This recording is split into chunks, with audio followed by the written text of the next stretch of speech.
মা বাবার সাথে ব্যবহার আচার আচরণ অনেক সময় রাগের মাথায় খারাপ হয়ে যায়। নিজেকে কিভাবে সংযত রাখা যায়? দেখুন, ইসলামের সমস্ত আয়োজনই হলো সংযত রাখা।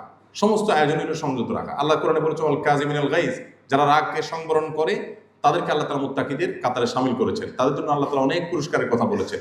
আল্লাহ বলেছেন ইন্নামা ইয়াওফাস সাবিরুনা আজরাহুম বিগাইরি হিসাব। যারা ধৈর্য ধারণ করতে পারবে, মেজাজটা অনেক গরম হয়ে গেছে তারপরে সে সবর করতে পারছে, আল্লাহ তাআলা বলেছেন ব্ল্যাঙ্ক চেক দিয়ে তাকে বিনিময় দেওয়া হবে। ইয়াওফা আজরাহুম বিগাইরি হিসাব, হিসাব ছাড়া দেওয়া হবে কিয়ামতের ময়দানে।